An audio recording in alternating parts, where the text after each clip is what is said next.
in Navajo worldview and Navajo culture philosophy, it's basic knowledge, like horses are healers, like my understanding of what it means to be Navajo, but it's never like just about the horses. Like horses, they're very sacred, they're very important to us, but they're also a part of a larger network of sacredness. The way you are with your horse is the way that you are in your life. I mean, if I'm off in other places in my life, I can't be in good relation to my horse. So I've got to like fix that thing that's off in my life in order to be really good relationally with my horse. And I think that's a process of decolonizing on all these different levels, because decolonizing is in some ways very personal. It's an interpersonal process, but it's also a structural process. So we also have a responsibility to like change cultures and change structures and change ways of thinking. Welcome to the Herd is Calling podcast. This is where we break free from conventional norms to explore the art, science, and wonder of the horse-human connection. I'm Josh Williams, and together with my wife Victoria, we're your hosts. Our mission is to inspire and empower you to improve the lives of horses. Subscribe to the Herd is Calling on Substack for behind-the-scenes stories and unique content. Now, let's get to the episode.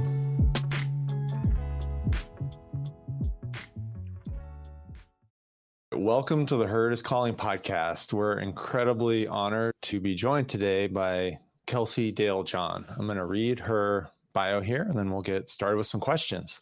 Kelsey Dayle John is a member of the Navajo Nation. She is an assistant professor at the University of Arizona with a joint appointment in American Indian Studies and Gender and Women's Studies. She studies equine and human relationships in Native American communities with a focus on the social, cultural, and historical narratives of horse-human relations. She was a 2021 National Academy of Education Spencer Foundation postdoctoral fellow. She completed her Ph.D. and MS in Cultural Foundations of Education at Syracuse University. For her dissertation research, she worked in partnership with the Navajo Nation to document horse stories for the development of Navajo-centered education and research. Kelsey is certified in equine facilitated learning through the Herd Institute. She is an enrolled member of the Navajo Nation, and in her spare time, she runs with her dogs and works with her horses. All right, welcome, Kelsey. Hi. Hi, Kelsey. Hello. So let's just jump right in. Tell us about your horse life right now, these days. I know it's summer break. What's a typical day for you with horses? Yeah, so I am lucky enough to live with my horses. So they live with us. My family lives in southern Arizona, just south of Tucson, about an hour. We have a little bit of land here. So horses are kind of like there from the beginning. When I wake up in the morning, I usually like look out the window first thing and see how they're doing and what they're doing. And then I'll have some coffee and go down and feed them. We use hay nets for our horses, so I fill up their hay nets for the morning. And then right now it's really hot, so we're doing a lot of fly stuff like masks and spray and those kind of things. Sometimes I'll have my coffee down there with the horses too in the corral, especially if it's like a cold morning. I just enjoy sitting out there and like sipping my coffee and watching them.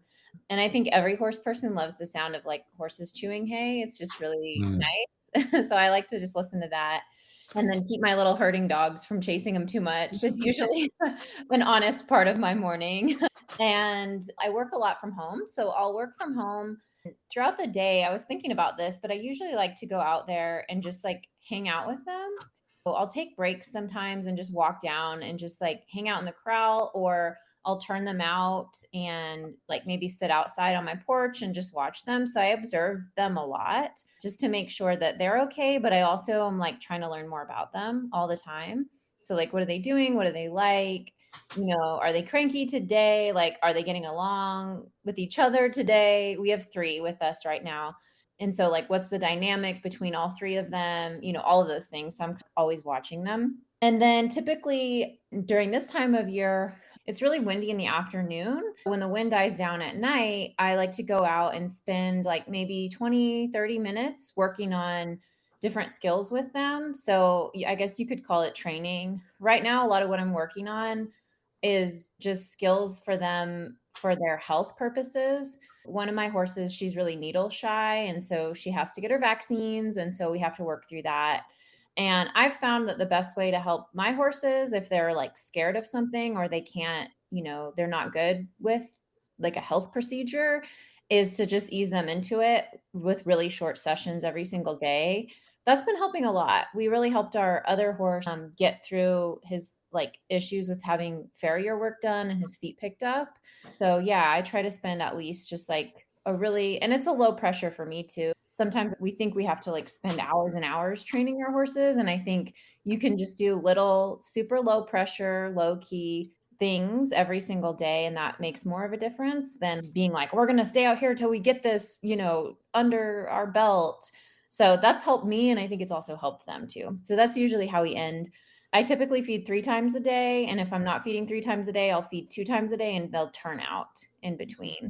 So their turnout time is really important for us and for them, just to make sure that they have that like autonomous time to do whatever they want and move around as they please. Yeah, that's pretty much my day with them. On the weekends, I typically will ride. That's when I'll do a lot of riding, and maybe like longer sessions. Or right now, we're really practicing with trailers and being comfortable going for short rides.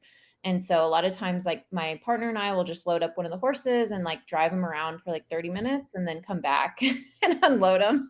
So we do that a lot. We can be found just driving around our town with a horse in our trailer. That is so cool. No, I'm always talking to our students and clients about doing exactly that. I was just thinking, I should be doing that with our horses right now because they're all pretty green and definitely need some confidence building with the trailer. I'm just so glad you talked about that because that's so good. And that so many of us need to do exactly that. Yeah, it's kind of funny. I know in our conversation, we're going to go down various rabbit holes and look for some consilient threads and deeper meanings and connections that are shared amongst everybody. But one thing I think everybody can relate to is the struggle of trailering. So yeah, definitely. Yeah, my horse Bambi, I've had so many ups and downs with her trailering, and I think a lot of it was probably my fault. And then a lot of it too is just the general like horses don't like trailers, right? It's completely like unnatural for them. It's scary. It's like everything that they don't like in a situation. And so the more that you just are real with that, then the more you can be like very forgiving of like, okay, like I get it. This is like nothing that you like happening right now. So we have to go through it really slowly. But yeah, I feel like yes to all the trailer situations. Yes. Yeah, the list is long and so familiar. Can you explain your first knowing that you were drawn to horses? Yeah, so I don't have a first. And so I think this is because with my family and with Navajo families in particular, the horse is so integrated into our culture and our life that like there's never this like point of introduction that's really clear. It's just like the horses are always there. So I can't think of a time when I like became aware of horses or when I like began to like them because they were always there to some extent. The closest thing I have is my mom told me a story of like when I was a baby, very little, that she rides horses as well. And so she put me on horseback with her in her saddle and was just holding me. And she said that I was like so amused and was laughing and having the best time ever. And I wasn't scared or anything. And so I think I don't remember that obviously because I was a baby, but I think that's just a good example of how both of my parents grew up, with horses, and it's a big part of both of their cultures. And so it was just integrated into my life too. And so I can really just say that they were always there and they were always a major part of my ideas of family and relationship and just like being a person. I can't imagine a life without horses. And so I think that's because they've always been present in some way, shape, or form to our family's life. Wow. Yeah. That's so interesting. As your journey with horses progressed, what do you remember as the journey unfolded? Like, what was that path like for you? I have a lot of memories like when I was a kid. So I do remember I grew up in Oklahoma and we grew up out in the country. We had land out there and horses. And so I have a lot of really positive memories of just like being around horses and again, having them kind of always out there. So just being aware of their presence, I feel like, and having a really good association with that. And then I also have like really positive memories of as a family caring for horses. So, I would go with my parents to feed our horses every day. Like I would watch my dad train our horses. I helped my dad as much as you can help as a child, like build a barn and like build sheds and like watched my family, build all of these horse facilities and would do things like go and get hay for them and play on the hay bales, like all kinds of stuff. I remember riding horses when I was little. I rode horses a lot bareback as a kid and just like bareback with a halter, which is like, sometimes I still do that, but I definitely don't do it with the same amount of like freedom of mind as I did when I was a child. But I did that a lot. I have a lot of memories too of riding. I had a horse that his name was Clyde, and he was this like big quarter horse. His name was Clyde because he kind of looked like a Clydesdale. He was just like very thick and stocky. I have like really fond memories of riding him and talking to him and just like having these like what I perceived as like full on conversations with this horse. And so, yeah, just a lot of positive memories. And I think when I look back on that time, I realized that I actually was learning a lot during that time. I was learning essentially without it being explicit to me. I was learning how to like care for horses, how to handle them, how to feed them, what to look out for, what's normal, what's not normal, how to read their body language. All those things were happening informally because I was picking up on that from my parents and then just from like being around them a lot and just observing, which is part of the reason why I do that now. I just like watch. I'm like always watching them, like what's going on, how are they acting? So I think that's a really valuable, it's a scientific tool too, right? Like people go observe horses for scientific study. And I'm like, okay, I can just watch mine outside, Yeah, learning through relationship too is a little bit what I hear you saying. It's definitely a very like Native and Navajo form of education is like, you don't really like have someone sit you down and say, these are the things you need to know. And like, now let's go do them. It's more like, we're just going to go live our life. And it's very like what you would call experiential learning. You just learn by experience, you learn by being put in the situations, and you learn by watching other people and kind of being alongside them. Almost like the apprenticeship too type of model where you're just like watching and you're picking up on things. And eventually, you start to practice what you're seeing, or you start to try like what I've seen my dad do or my mom do with horses. I think all of that was happening when I was a little kid. Yeah, that's really neat. I know like some of Victoria's stories of being young and just sitting on a rock and watching horses in the pasture. We have some clients that said they used to just bring like their book, and just sit under a tree and just read with the horses milling around. And so much of that, obviously culturally is lost, but just within individual stories, like that's their fondest memories. But yet when you see, like if you go to a typical barn or environment, you see very little of that. It's like you get your horse, you groom, you ride, you put your horse away, you leave. It's sort of become mechanized. And that's something we're really exploring a lot. I see that a lot with your work, obviously. And I just think it's really fascinating. Like Victoria mentioned the relational aspect, and you even mentioned the scientific aspect. And I love that because it deepens that feeling. Sometimes when I hear science, I think, oh, gosh, like get out the microscopes and piles of notes and all this stuff. But really at the end of the day, like you said, it's just observation. It's just feeling. And it's almost like a conversation, and sometimes when I'll speak for myself. If I have a conversation, sometimes I find myself thinking about what I'm going to say, and then I realize I'm not really listening anymore, and I hear some of that too. And what you said, just that being the observer, like really just listening, deep listening. I had this, she passed away a while ago, but her name was Debbie. And she is the owner of the horse rescue that I adopted Bambi from. And I remember that she would really like talk a lot about like observation. And I think for her, because she was taking in and really helping with a lot of either traumatized horses or Mustangs. That was one of her biggest tools, was like really to just like be around. That was a major part of the process, the relational process, because a lot of these horses were really scared. But she would say, like, spend unassuming time with your horse. And so I think about that almost every day, like how she said that to me is just like, just spend time where you don't need something from them. You're just there. You're just out there.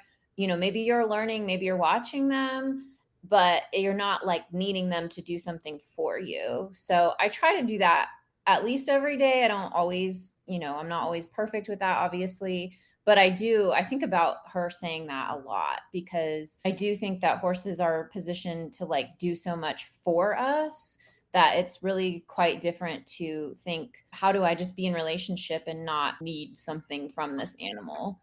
Yeah, I love that. One of our friends, his name's Jacob Homer. We did a podcast with him too. He's an apprentice at Barbier Farms down in Healdsburg, California. And he says his mantra for whenever he enters the horse's space is, how can I help you today? What can I do for you today? And I just love that. That's kind of stuck with me too. And then you really can't figure out the answer to that unless you're able to take a step back and observe and notice and pay attention. I love what you're saying about all that. Yeah.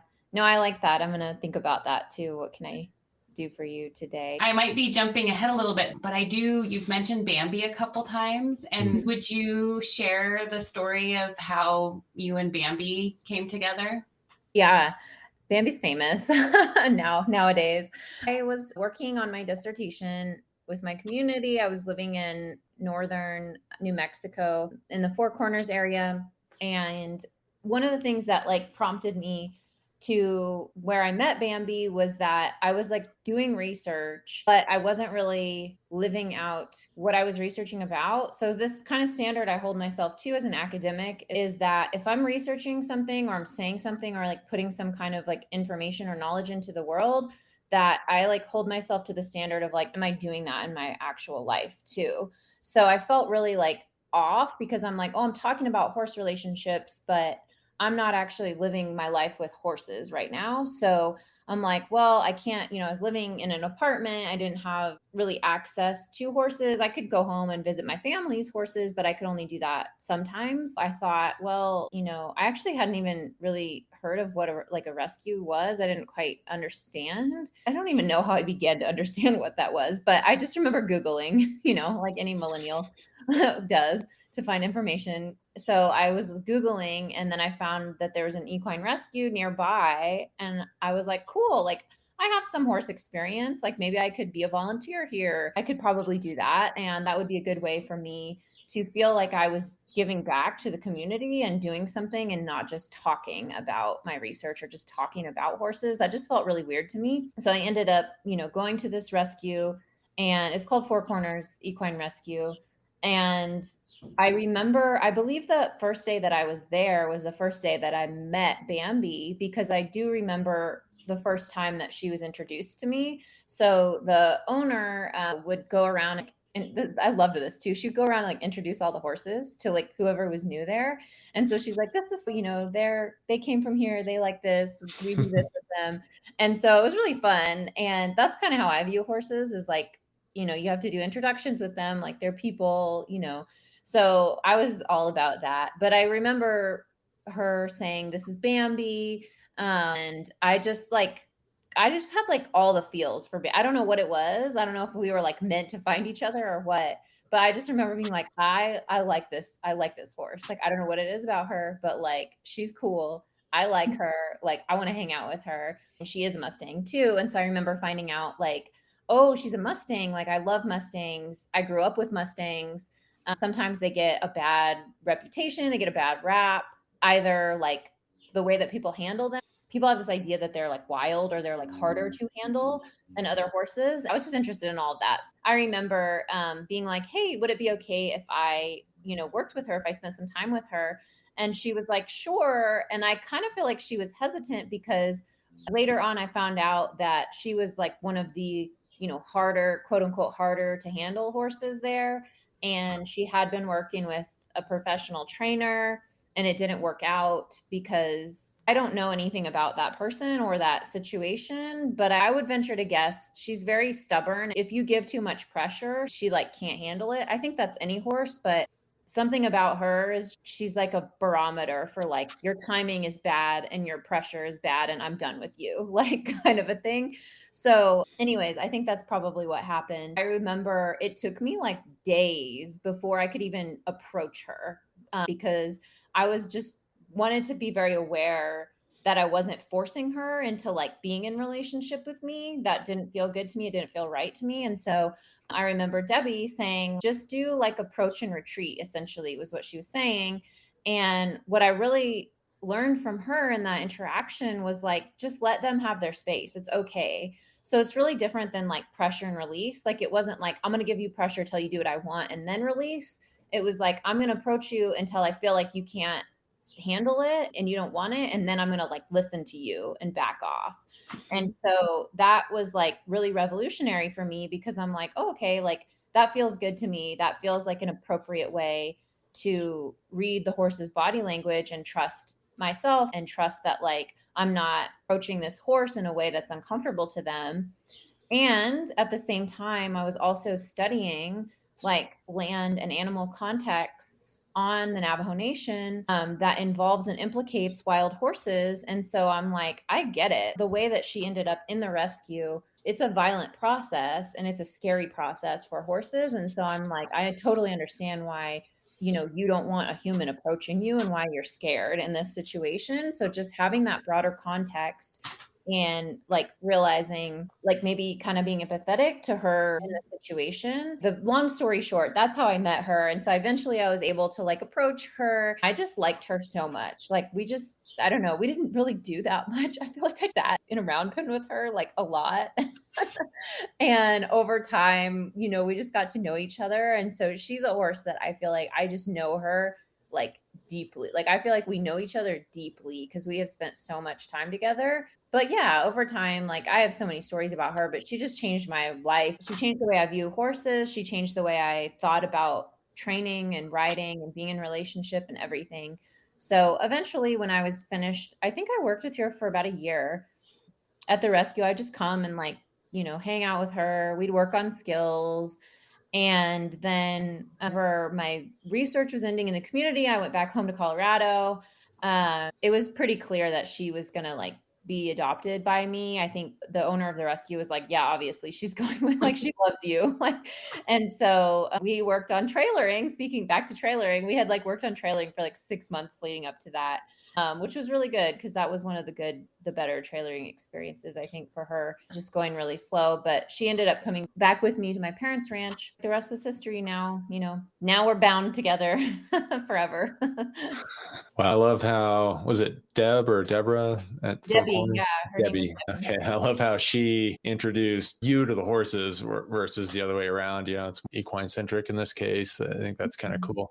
It's what you said about how people have this false belief system. And I was one of them. You hear wild Mustang and I just picture this horse rearing up and trying to jump out of a 8-foot tall panel and oh, you got to be a strong handed cowboy to get in there and muscle your way through. And the truth is that they're naturally so relational, like any horse. But back to some of the belief systems out there, what's really popular in the Mustang world are these challenges, 3-day weekend or a 30-day and ride them across 5 states kind of a thing. Whereas what I heard you say was you just took your time. You spent 6 months working on trailering. You just hung out with your horse and got to know her. And we don't know what the trainer did before, but there were probably more traditional training aspects and they weren't having luck because the horse was yeah, I don't do this pressure stuff. That's not my deal. And you came in, removed the pressure and developed a relationship. And yeah, it's beautiful. I mean, it's one of those things that sounds really simple when you say it, but It's not easy, and it's certainly not common practice in the normal horse world out there, I guess the colonialized horse world. Yeah, I think with Mustangs, I'm glad that you said there's a narrative around Mustangs. And I think that's one of the things that my work tries to disrupt is that narrative that's very like, we're going to break this horse. We're going to use like traditionally, stereotypically masculine, domineering qualities to achieve that. And to me, what always made me really uncomfortable about that is it's just like mirrors like the relationship that schooling had to Native American people, which is like assimilatory, controlling, like very violent. Like we're going to create these students and these individuals to be what we need them to be in American society instead of like trusting that they have their own systems of knowledge and systems of relating to the world. And so I think, as somebody who's Native American, I'm just very aware of that process, like both as someone who's gone through schooling systems, but also as somebody who has family members that are boarding school survivors. Like this is something I like know intimately, like in my DNA, this experience of, assimilation. And so for me, I was thinking about that in my relationship to horses, especially like the more I could articulate like assimilation and colonization in schooling, the more I could articulate that, the more I was like, oh, what is this? What does this have to do with horsemanship? Like what, that's an education system. Like, does it have the same values? Like, how can we unpack that? And I also think that with Mustangs, this is something that like, it was interesting. So I took a course on equine behavior, and I learned that most people who study equine behavior, their kind of bar of natural behavior is wild horses. So they'll observe wild horses to try to understand what the most natural behavior of horses is, and then compare that to how we manage horses in domestic settings. And so I'm like, that's interesting because really the only people who live in close proximity to Mustangs are Native American people. And perhaps some people who like work on public lands, ranching and things like that would probably also live in close proximity. But like on major reservations, like people live with wild horses, essentially. Like you see them all the time, you watch them all the time. And so I think what gives Native people a benefit then is that observational thing where it's like, I understand natural horse behavior because I see it all the time. I'm around it all the time.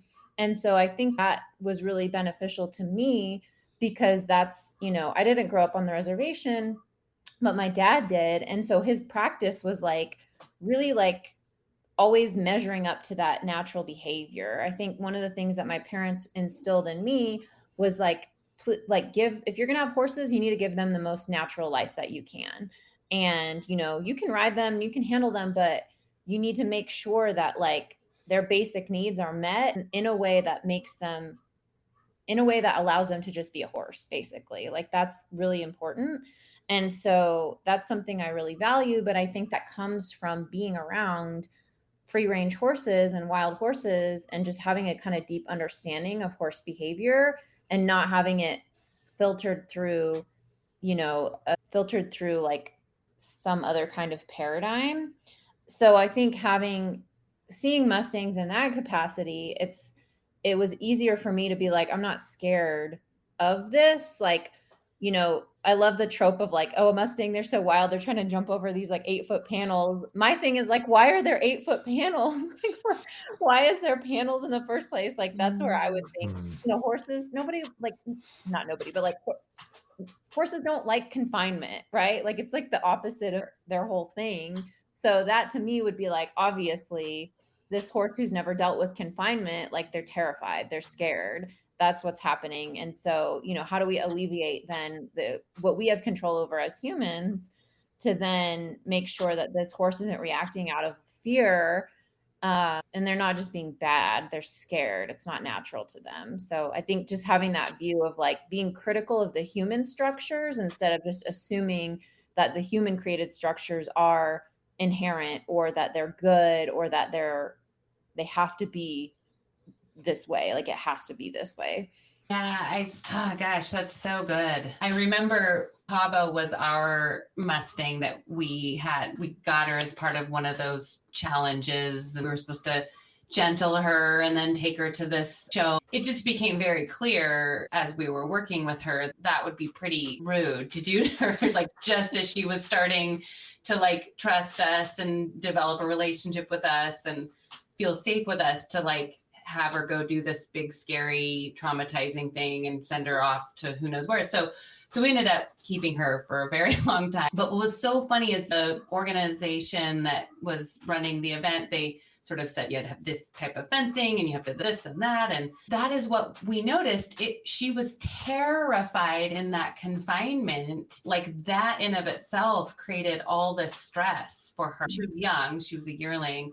And what's so interesting is after a while, we started to just kind of do what we thought we should do, because especially when we weren't like going to follow their constraints of the program so much. And we put her out in this big area with one of our old geldings, and it was very short fencing. Like the fencing around the perimeter was pretty silly. It barely kept horses in. And she would, after that, she would literally jump out of the fence to like come hang out with us when we were like in the yard. And like, that was just so funny. It was just like such a flip, such a paradigm shift for even like the lens to view this relationship that we had with her. Yeah, that's a really good example. I feel like that's so cool that you all realize like, this is not working. Like maybe we'll just put her in a bigger area with a friend. It's so simple, but I think the horsemanship structures that we're offered are so rigid that it feels uncomfortable to deviate from those, from those predetermined ideas of like how to relate to a horse, how to train a horse, how to ride a horse, all these things. And so, yeah, I think you get pushback too. Like, I feel like sometimes, I don't know, maybe I just perceive this, but like I said, I just hang out a lot with my horses. And so sometimes I wonder if people are like, what is she doing? She's just sitting out there. Like, what is going on? And I think maybe even at the rescue, I think Debbie understood because she, her and I were pretty similar on the way we thought about things. But I'm sure that some people were like, why is she just sitting here, like listening to music with this horse for like 30 minutes every day? But, it was good.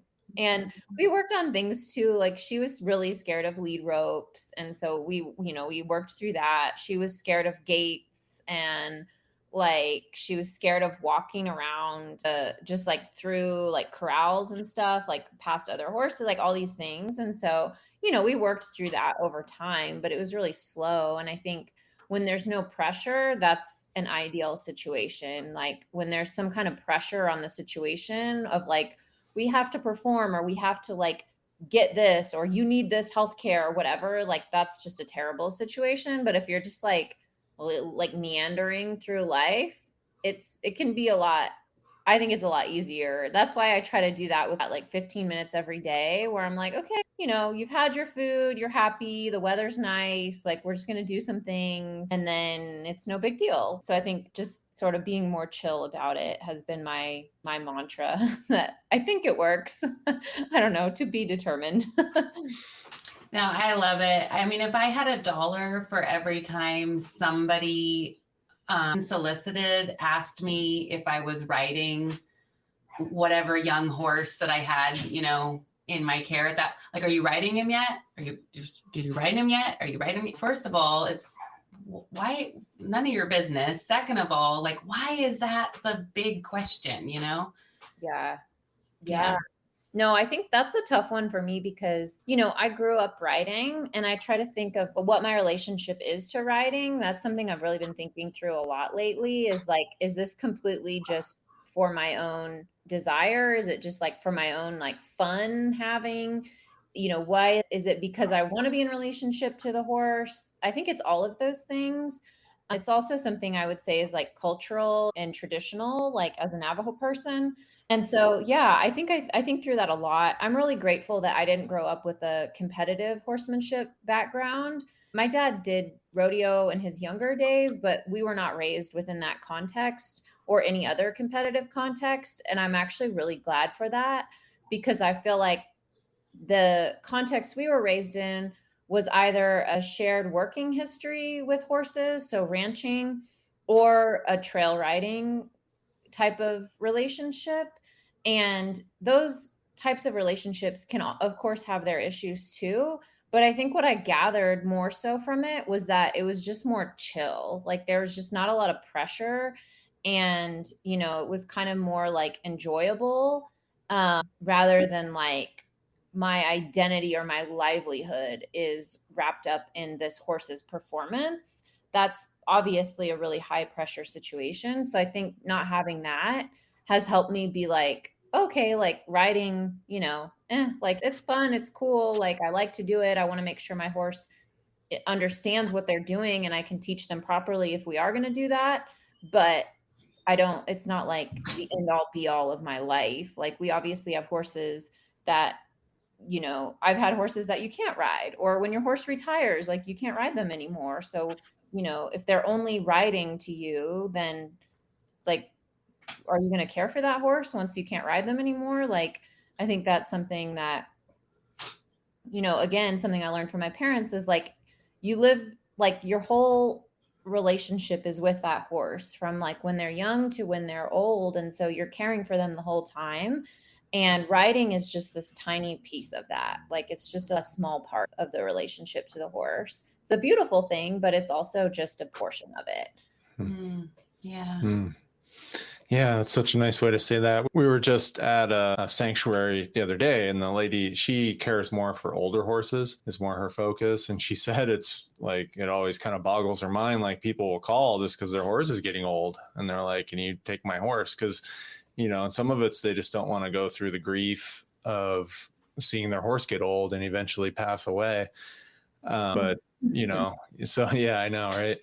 But what you were saying, it was great because it's just like, look at it like this whole arc, rather than this is just all about what I perceive as being the best part or the awesome part or what I want to see happen out of this relationship. It's more collaborative in that sense. And we like to do equine body work. I had started that more in the helping people that were in the competitive and performance worlds and stuff. And as I've evolved my own understanding of things, one of the things that I think is so powerful about that, and you can call it anything, you don't have to call it body work even, but it's just that concept of going to the horse and instead of asking them to do something for you, you flip the table and it's like, okay, I'm going to try to help you now by, without asking anything. And I think it's like a healing relationship, and it can exist between humans too. We were just at the hospital the other day, and it just seeing the nurses, they were so caring. They were just like so loving. And I thought, wow, this just feels so good just to be around people who are taking care of other people, because that is so lost.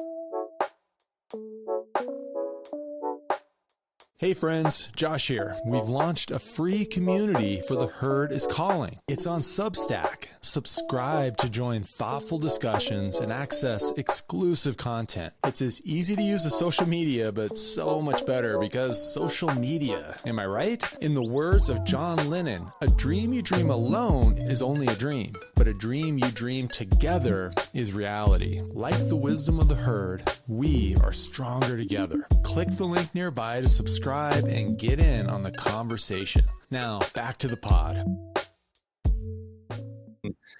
I wonder if it's not too soon if we could, ask you about this concept of animal colonialism that you've written so much about, because I think it kind of speaks to all of this, just that different way of looking at things. Like, are we asking them? Are we there to help them? Are we just observing, this relational concept? That would be awesome if you could define what that is for people who aren't familiar with it, and maybe speak to a little bit of why it's so important.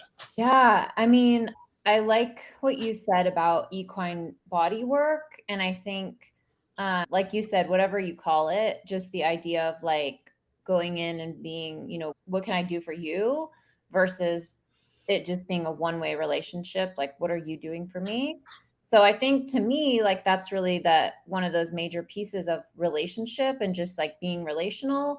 Or I think you could say, like, what does it mean to be like a good relative? Like, because if you're asking, and that's a question I feel like I hear a lot in Indigenous studies, like scholarship and education, is like, how do you be a good relative?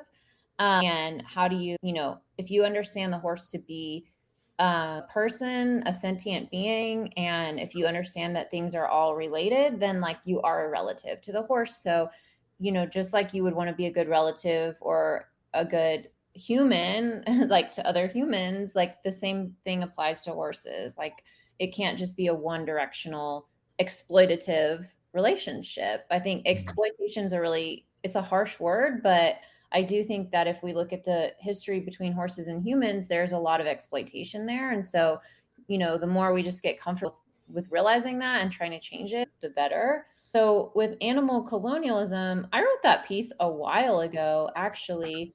But one of the things that was going through my mind when I wrote that was that I was really trying to understand the bigger picture about like natives, but in particular Navajo people, our relationship to animals and land, and how that's been affected by colonization.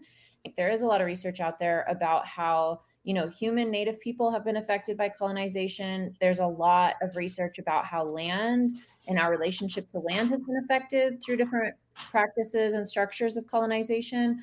But there wasn't as much out there about how animals have been affected or how our relationship to animals have been affected.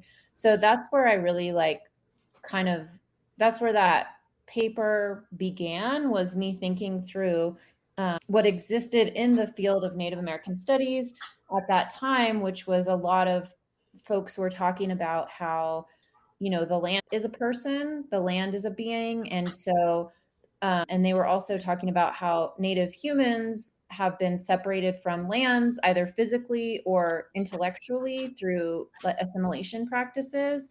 And so I really was thinking like that's the same thing with our relationship to animals too. And in fact, they're all connected. And so that article is really trying to kind of dive into some of the practices and to really just join in with other scholars who are saying similar things in different ways. And so the main point of me for that article was to point to how my community was assimilated and colonized. Our relationship to horses and other animals was a central part of that. So even to the point where as we were forced, like Navajos were forcibly removed from our homelands, and part of that strategy to forcibly remove us was to kill all of our crops and to also slaughter our livestock. So that's probably the most gruesome example of the way that colonization has severed the ties between Navajos and our animals and between our lands. But I think it goes all the way to even just schooling practices. Like if you're forcibly removing Navajo people from their homelands and their families and their languages and their land and their animals, they're not going to have that experiential learning, which is the way that we learn. So it's very similar. Like, even though I didn't grow up on Navajo, like traditional land, Navajo ancestral land, I grew up with a very Navajo educational framework, which was like, you're just going to be out here on the land with the animals, with your family, and you're going to pick things up. So if that time had been taken from me, that would have been really like, it would have affected my ability to relate to horses and to learn those things. And I think that's really what animal colonialism is, that it's this idea that colonization doesn't just affect humans, right? It affects everyone. And in fact, it dismembers the relationships that Native people have built with more than humans. And that's a purpose, like that's a purposeful thing, is severing those relationships is really about having control over land and animals and Native people ultimately. In your work, you talk about horses as teachers and knowers for decolonization. Can you speak more to that then?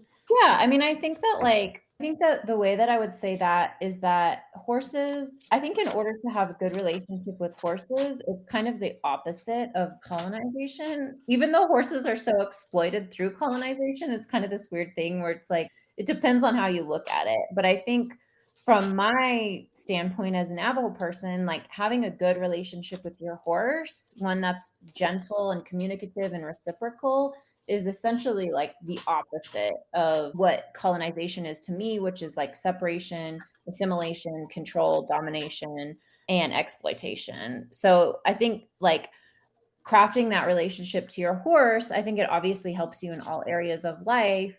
And it's never, I say this a lot, and it's kind of like my understanding of what it means to be Navajo, but it's never like just about the horses. Like horses, they're very sacred, they're very important to us, but they're also like a part of a larger network of sacredness. So like the way you are with your horse is the way that you are in your life. And so that's why it's so important to like live with horses. For me, the way that I am in this relationship is the way that I want to be all the time. And if I'm off, like in other places in my life, I can't be in good relation to my horse. So I've got to like fix that thing that's off in my life in order to be really good relationally with my horse. And I think that's a process of decolonizing on all these different levels, because decolonizing is in some ways very personal. It's an interpersonal process, but it's also a structural process.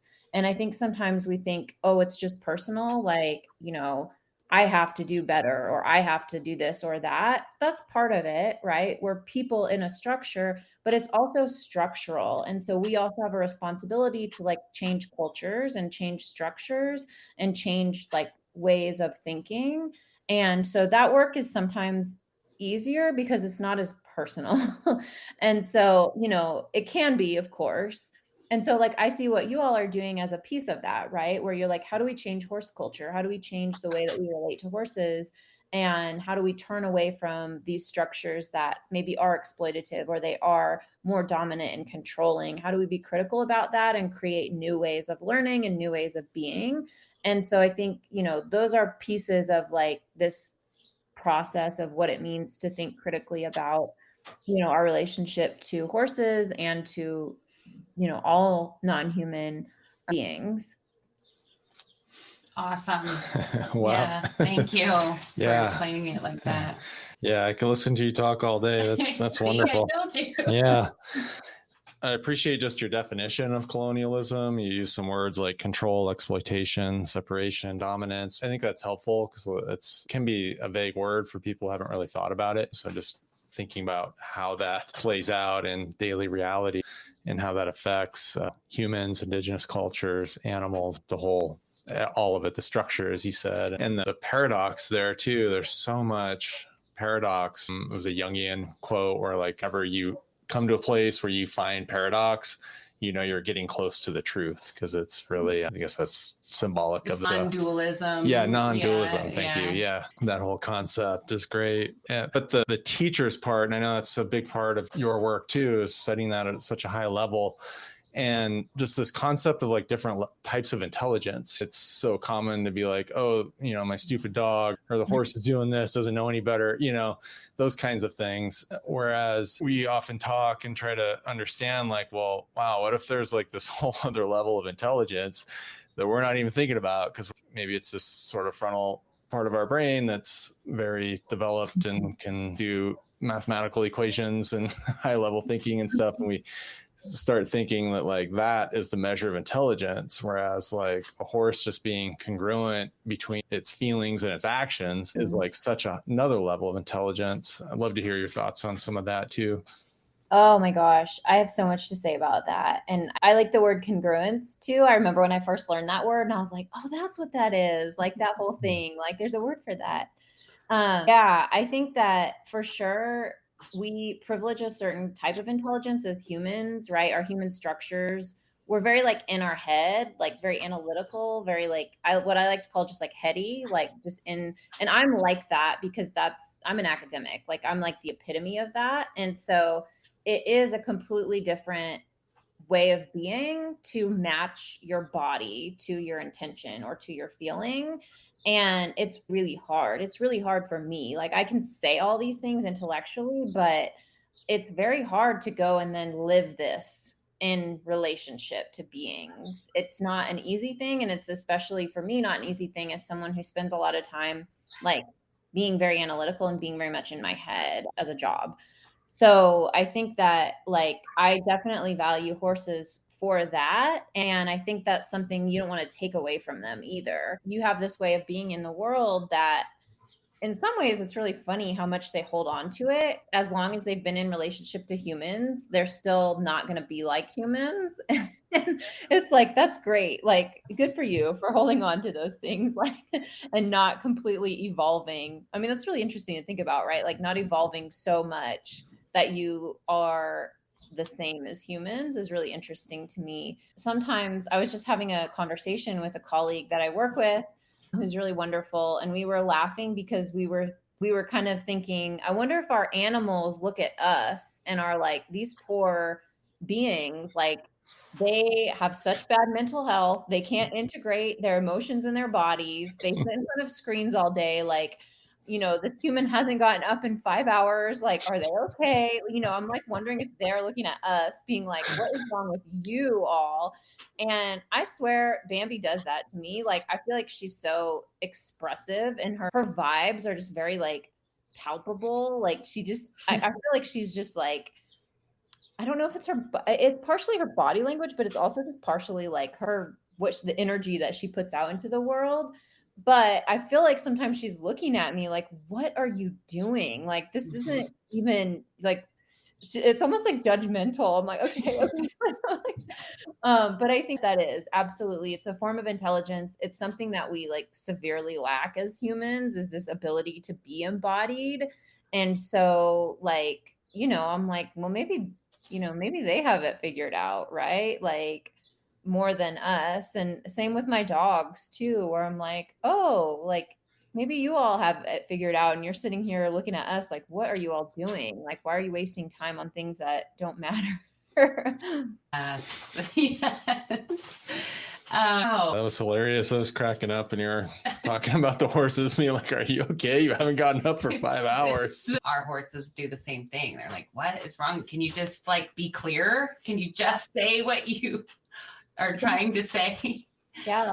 And this is a big thing, I think, in the equine assisted services world. Like, if you are not congruent, like watching that, like the horses don't want to have anything to do with you. Yeah. So like, if you come in and you're like, this happens a lot with my horses where like, maybe I've just gotten off of like a work thing. And so I'm like really in my head and I'm like, haven't taken care of my body. And then I'm like stumbling, down to the corral and they're just like, no, thank you. Like, like turn away. I'm like, oh, okay.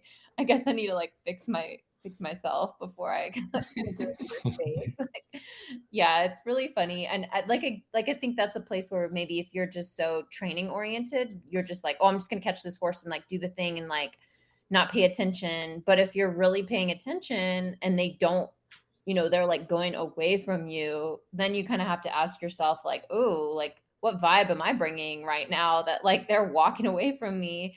Versus other times when I feel like I am really congruent and I'm down there and I'm like, they want to be my best friend. I'm like, not even trying to catch them or anything. And they're just like, hi, I love you. Like, let me sit in your lap. What's going on? So I think, just paying attention to that can be a really good barometer of like where you're at. And also respecting, maybe my vibe is really ugly right now. Like, okay, like, I guess I need to fix that before I try to have a relationship with you right now. Yeah, it's just really great information that they give us if we are willing to take it in that way. It's just like informative data for like how we're showing up, for sure. Yeah. Yep. It definitely is. Yeah. On the paradox topic, I was just thinking about you and just from what we know about your life, how you grew up, and here you are, a Ph.D., you're a postdoctoral fellow. We've seen you talk on big stages on YouTube. Like, you have a very paradoxical life. I'm just curious, like, what drives you to do what you do? Why are you so educated? Like, what inspires you? What drives you? Oh my gosh. I don't know. That's such a huge question. No, that's a great question because I ask myself all the time. So I think it is a paradox, right? So being somebody who's Native and being highly educated, like it is a paradox for a number of reasons. The first and most obvious reason is that like education systems in this country were not built for Native people. They were basically built for the opposite, which is to assimilate Native people to change them or to educate them to be like a kind of labor force. And so this is a major part of my history. My family's history is Navajo folks. And so I think that the interesting thing about systems of colonization is that individuals are always pushing back within those systems. So that it's not like, oh, natives went through this colonial system and therefore we're just like assimilated and oppressed. That's a really bad way of looking at it, because we're always pushing back on those systems, in even as we are like wrapped up in them. And so I think that for me, my Navajo family is a family that has been really harmed by education, but it's also a family that has said there are pieces of this that we can use to give back to our community too. And I think that it's always a negotiation. I don't want to say this in a way that makes it seem like, oh, we'll just be cool with like assimilatory education, because that's not how it is. It's more like, where can you make change in your life and how are you positioned to make change? So for me, I just come from a family that has really, for whatever reason, been like very serious about Western education. And I come from parents who are highly educated. My dad is also a PhD. He's a scientist. He's one of those microscope people that are, that we're scared of. We don't know what they're saying, but they're brilliant. I think that some of the things that I've learned, that even though this is not a space for us, we can still make space for ourselves within that. And it's also a really important project. And everybody has their position in the world. And I think just from my family's legacy of being highly educated, and also from growing up, essentially, I grew up in a very like white space. It's a little easier for me to navigate that because I'm used to it than maybe somebody who hasn't navigated that before. And so I take that into consideration, as somebody who can be like an advocate, perhaps to the non-native world about Native people. I obviously still, want to be in my community and I do those things too.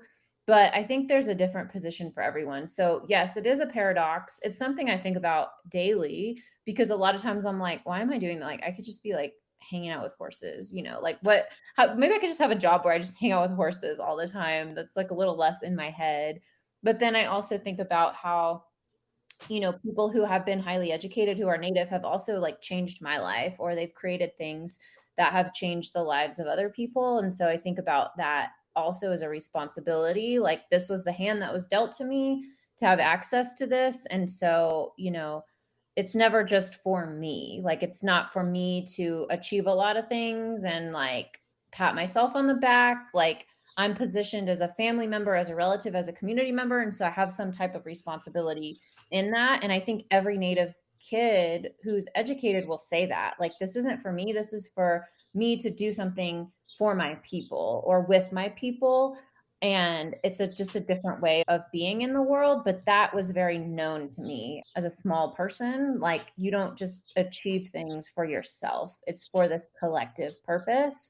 And I think my dad is also a really good example of that, of someone who's highly educated and has done a lot of things for Native people throughout his career and still continues to do that too.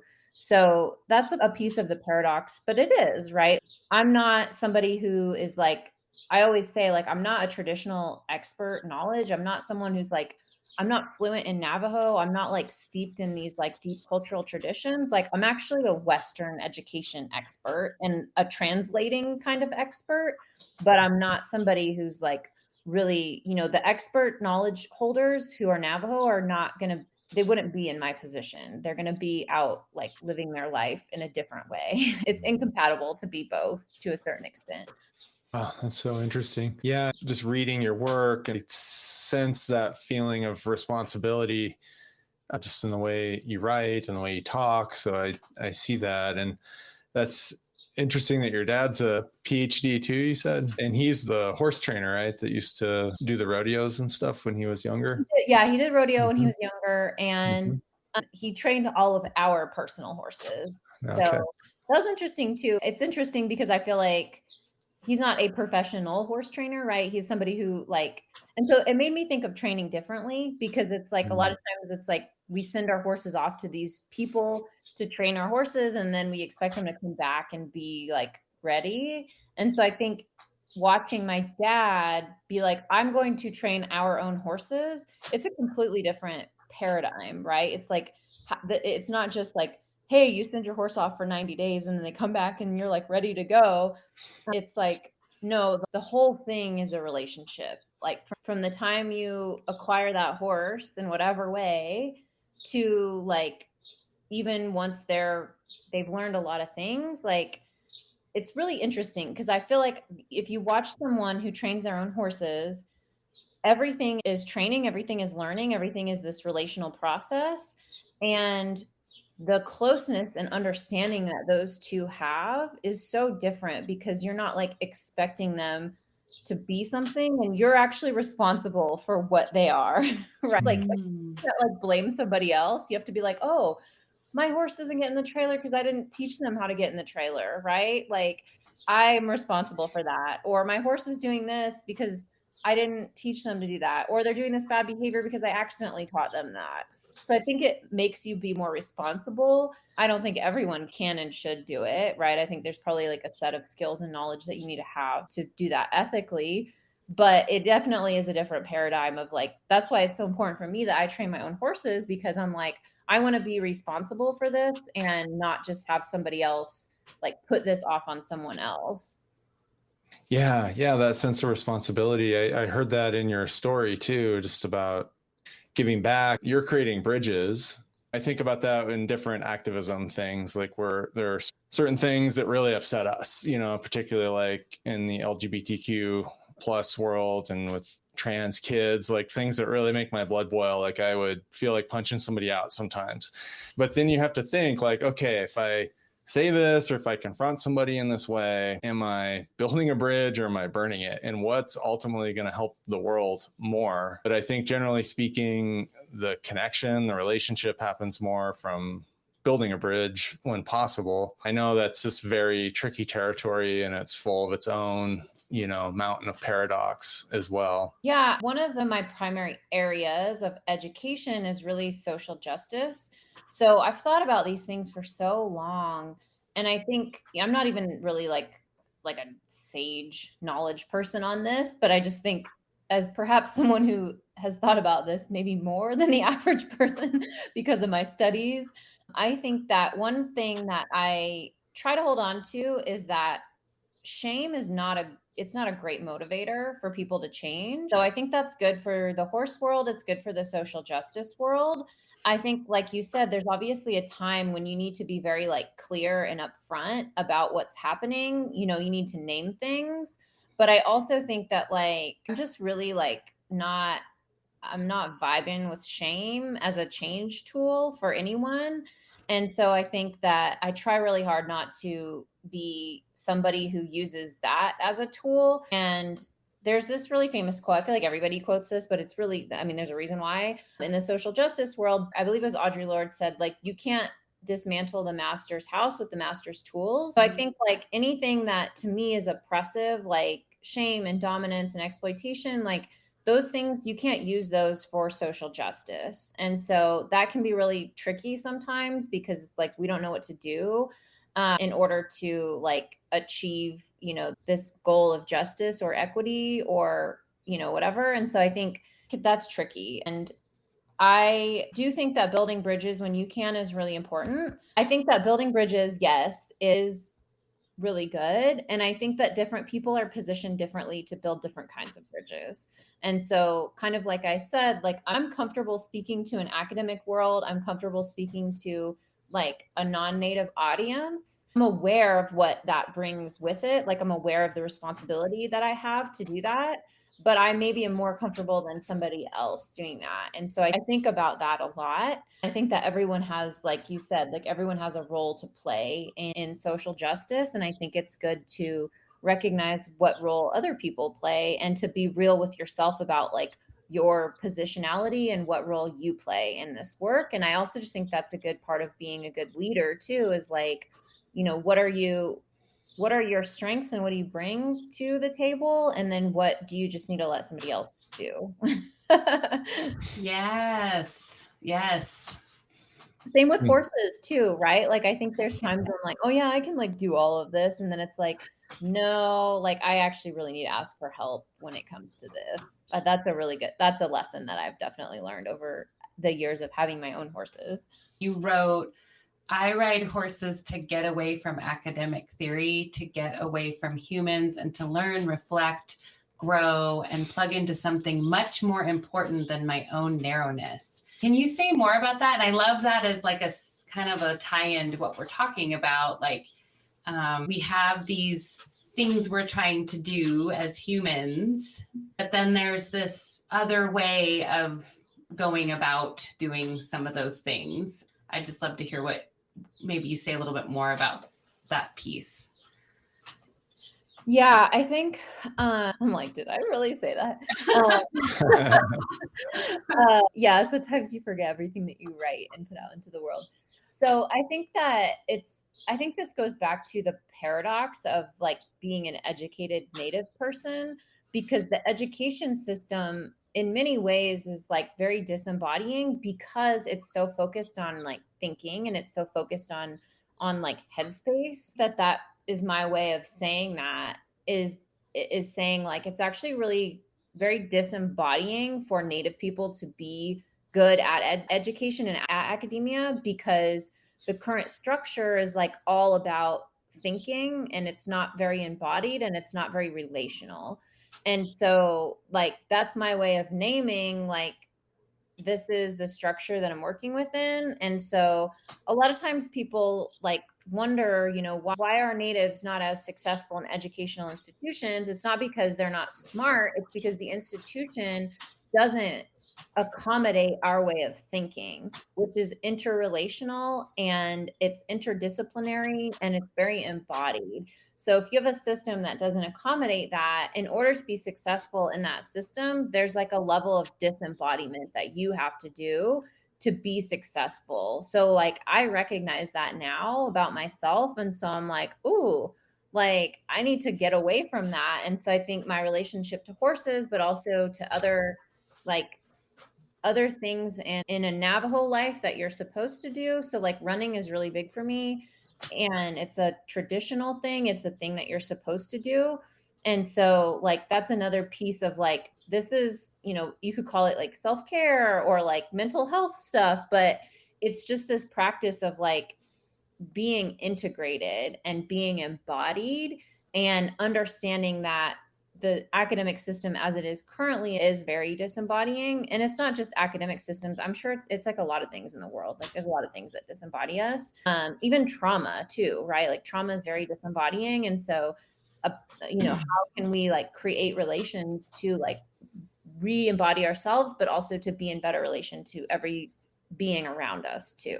One of the things that really led Brie and I on the path that we're on is just this question of like, what is it about horses that's so good for people? And part of that was just, I think, Victoria reflecting on her childhood and early experiences, and some of that got morphed into the performance world where a lot of those dreams were kind of crushed, if you don't mind me speaking for you. Feeling it. Right. And then you come to a point like 20 years later, and you're like, what the hell happened? And then you start questioning, well, what's it all about? And our friend Laura is an LCSW, and she does work with equine therapy. And she has a program called Discovery with Horses that she partnered with Victoria on. And they did some workshops, and they were female only equine therapy workshops. We talked afterwards about some of the stuff that was happening, and there's just incredible things were happening. And that started the question of like, what is going on? What is this? What's it all about? And I know you've done a lot of work with equine therapy, and you've done a lot of cultural work. You're certified by the Herd Institute. Maybe if you could share some of what you've learned about that. Yeah. So I think the first most important thing is that in Navajo worldview and Navajo culture philosophy, like horses are always positioned as that. It's basic knowledge, like horses are healers, which can mean a lot of different things. So I think just from the get-go, I always had that understanding, like, oh yeah, like horses, like they're here for that in a more of like a reciprocal way. Like, we can talk about this, but I do think that I'm a little like, I'm careful about the paradigm through which people use equine assisted services, because I think it can be very exploitative as well, just as exploitative as like competition and labor. And so that's an aside.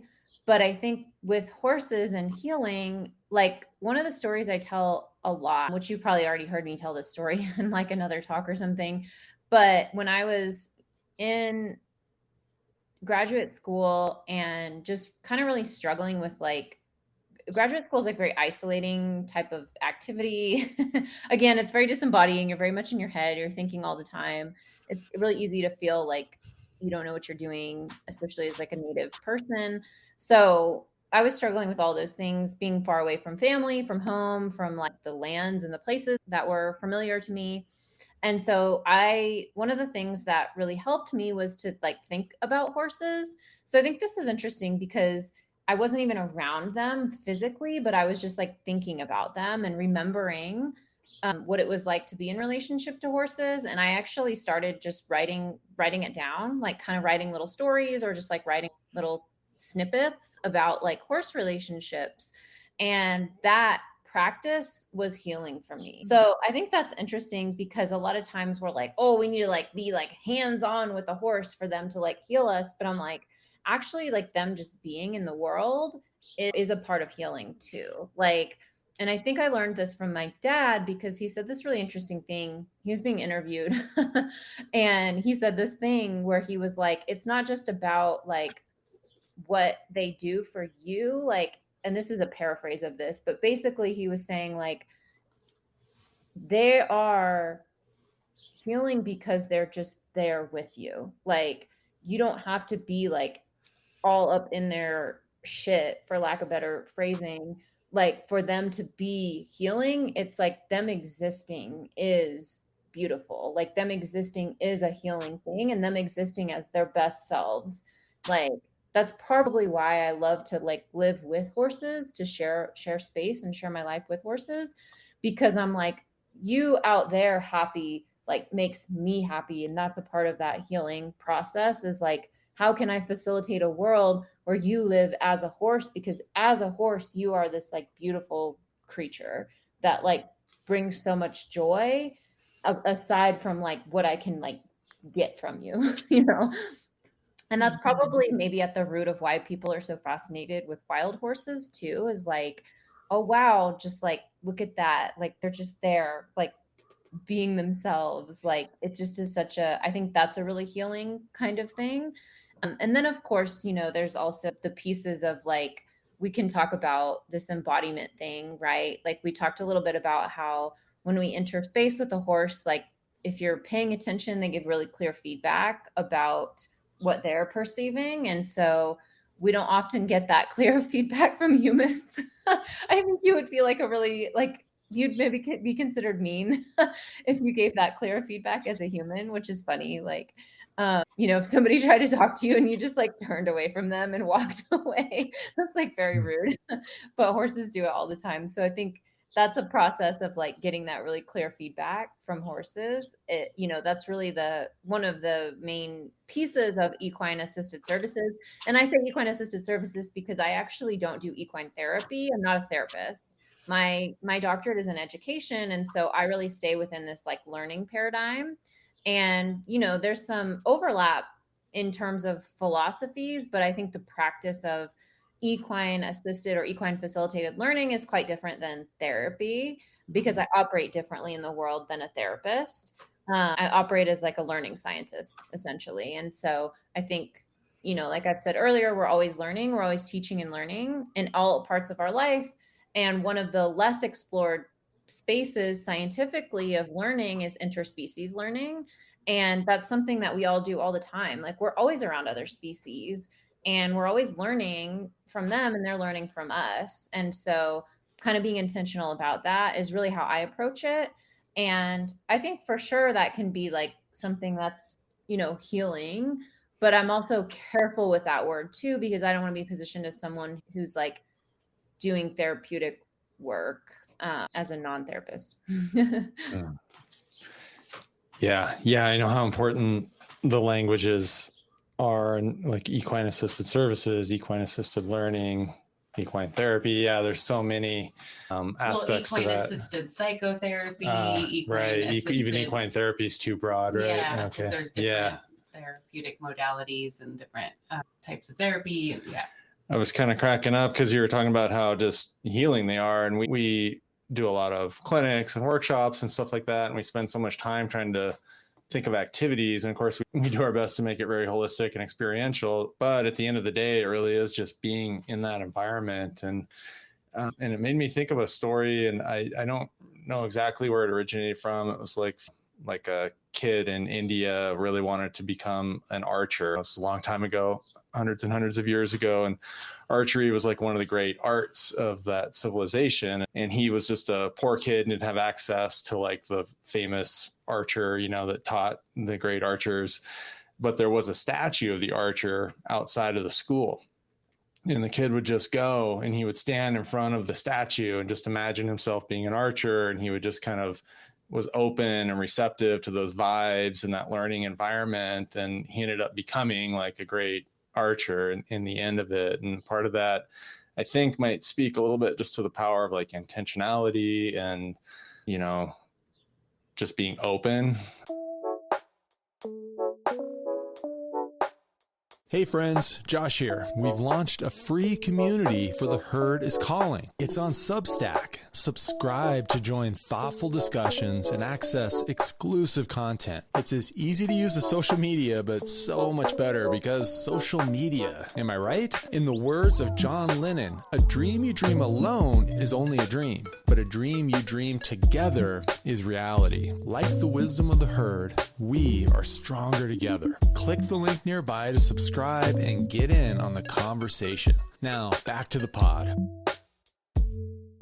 I was curious, like in your experience with learning, interspecies learning, and that's fascinating. When I heard that, I was just like, wow, that's the antidote for this control, exploitation, separation, dominance thing that's happening from the aspects of colonialism. Are you actively working with that? Are you working with populations? Like, how are you, what's that life look like for you right now? Yeah. Well, okay. A few things just to circle back to like how you all were saying when you do clinics and you're like always trying to find different activities. It's so funny because part of the reason why I really love Veronica Lack's work, she's the founder of the Herd Institute, is like her book that she wrote about equine facilitated psychotherapy and learning is called It's Not About the Activity. And so one of the main points that she makes in that book is that,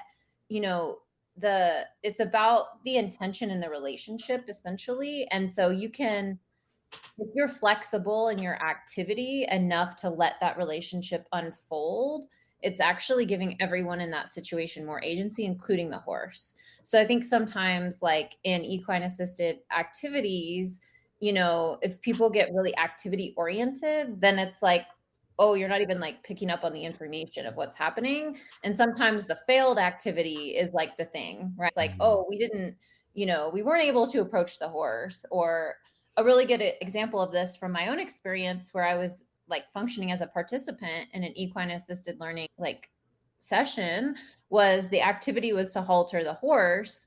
And so it was so strange because like immediately I was like, oh, like I just didn't want to halter the horse. And then I kind of tried like half-heartedly. And then I was like, and the horse just ran away from me. And so I was like, that's cool. Like, you don't want to be haltered. Like, it's fine.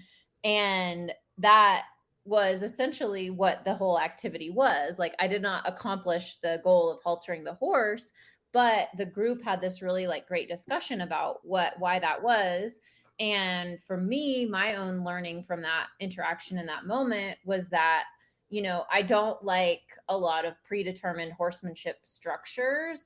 And so like, it's okay for me to like push back on that, like to like get rid of that little voice in my head that's like, you have to halter the horse, or else you're bad at horse relationships, like that little voice. Yeah. And so that was really good for me to name that and be like, it's okay. And what followed from that was after I respected that horse's boundary where they're like, I don't want to be haltered. Like, I don't know you. Like, who are you? Once I'm like, okay, I'm cool with that. Like, then this horse was like my best friend for the rest of the day. Like, and I didn't even need a halter. I could just hang out with them. And so that was really formative for me to be like, it's okay for me to like push back on the way that things are like quote unquote always done, those structures, and instead to privilege the relationship and the agency of the horse over accomplishing the goal. And so I think that's a really cool like way of thinking about equine assisted services, where it's like whatever's going to happen will happen. And I think that's also the ultimate way of like giving the horse agency in that space to not be this tool that's performing to like get a human to their next level, but that you're giving them like the autonomy to function in that space in the way that they need and want to. That's kind of a tricky thing, I think. And yeah, so I think I just like that you all are like, oh yeah, like what, it's not about the activity, as Dr. Lack would say. And I've seen that happen a lot of times. Like I just did a little demo, equine facilitator learning demo with a colleague of mine. And I had this plan, like we were going to do a haltering exercise, and it just never happened because other things were happening. And what ended up happening, I think, was a lot better because the horse was just at liberty, like in the round pen. And his name is Major. And he was just like doing all kinds of hilarious stuff. And he like had the group laughing and everyone was like interpreting his whole thing. And I'm like, oh, okay, this is so much better, than what I had planned. So it was good for me to like let go of that little expectation and realize that, I guess he knew what needed to happen in that moment because it worked for that moment. But that was a tangent from your original question, which is what am I doing with equine assisted services? We just started a project at the University of Arizona where we're looking at how diversity, equity, and inclusion intersects with equine assisted services training. So for me, I work with folks who are like a little more integrated into human animal interaction and equine assisted services worlds and try to bring in my perspective as a social scientist about human social structures as they affect our relationship to animals. So a big part of that work is like, if you're looking at a human animal relationship, a horse human relationship, like absolutely we need animal scientists and equine behaviorists, but we also need social scientists and human scientists because humans are half of the equation of that relationship. And so I think my work is really trying to braid those things together and say, like, how can we look at both sides of this relationship in an integrated way and understand that our human power structures affect our relationship to horses. And so we're exploring that through some qualitative research. I do like creation of some like different learning spaces with horses too, where my goal is to integrate Western scientific practices and more like community-based traditional practices. So I do that work in my community for Navajo people. It's really a space that like is kind of just for Navajo people, and it centers Navajo experts. And that's a really big deal for us because, because of the education system, we have been told how to relate to our land and how to relate to our families and our horses. And so it's really important that we determine that for ourselves and that we rely on our own knowledge systems to do that. And so my experience is the best folks to do that are Navajo people who are, immersed essentially in both worlds and can really be translators. So that's a space where we really lift up like a lot of folks who are up and coming, I would say, in the horse world. And then also people who are really have been in the horse world, Navajo horse world for a while. And so we've got a lot of Navajo veterinary students. And so that's a space where they get to really like kind of display their knowledge and connect back with their community and really braid together like what does it mean to be a Navajo person, but also what does it mean to do veterinary science at the same time. So that's another project that I'm working on currently. Yeah. Wow, amazing. I'm curious, and this maybe is like really simplistic. There's a lot of Mustangs out there, and it's a huge issue on many different levels. And there's all these therapeutic potentials, and we're trying to get away from the therapy word, equine assisted experiential learning opportunities with horses. Do you see helping train these Mustangs or work with these Mustangs in these therapeutic applications and in a way that would help both people and horse? Yeah. I mean, I think I think when we talk about Mustangs and like one thing I try to challenge in my work and just like out there in the world is how we're not framing Mustangs as like a problem to be solved. Because I think a lot of people have said this too. Really, the problem is like the human structures and relationships we've created to land and animals that has created a bad situation for these beings. And so, like, the way that I explain this, it's actually very similar to how Native Americans were characterized like throughout history as like being in the way, right? In the way of progress, like kind of in the way of settlement and just like a problem. Like I'm sure you all have heard the phrase like the Indian problem, which is how natives were characterized by the US government as just like something to be dealt with. And so I think having that, critical look at that, I think about how can we not view Mustangs as this like problem to be solved? Like they need a job, like we need to assign them to a job, but instead to think about how we can be more critical of the human structures that we've created that have made like the lives of Mustangs not good. And in some ways they are good, right? Like I'm not going to say like, oh, all Mustangs are like living their worst life. Like obviously some of them are and some of them aren't. And so yeah, I think that I'm careful to not offer like a grand over generalizing sweeping solution, because I think what's more important for me is to think about why are we here? Why are we in this situation in the first place? And that requires a lot of unpacking, and it really requires like a decolonial lens if you think about it. And I think that's one way that people have not looked at the free range horse like quote unquote issue, is to think about like, what's the history of like land ownership and forced removals and the creation of public lands? Like that's a very colonial history. And so, to kind of take it back to that is really important, I feel like, as a first step of thinking about like, what do we do? I also realize that there are like people who encounter free range horses daily, and that is like me offering these like historic like critiques is not helping them in that moment. So, I do realize that too, right? Like I have a rescued Mustang, like she was a wild horse. Like I adopted her because she was at a rescue. She was at a rescue because she got taken in from a holding facility. Like, I understand that history too. And so, or not that history, but that situation. So yeah, I think maybe when I was first starting out, I would have been like, oh yeah, like let's just train the Mustangs, and like, that's the best solution. I think rehoming is better than obviously like more violent solutions like culling or keeping in holding facilities or selling to slaughter houses. Like that's obviously like rehoming is better than that. But rehoming and training can also be violent too, right? Because essentially you're, like you said with your Mustang, like that you had, like you realize like this is not working for this being, and not everybody has the capacity to give a Mustang a life that's going to be the least stressful for them, because you have to have access to land essentially, and having access to land is a huge privilege, and it's a huge economic privilege that not everybody has. And there's lots of reasons why people don't have access to land. That's not just that they don't want to.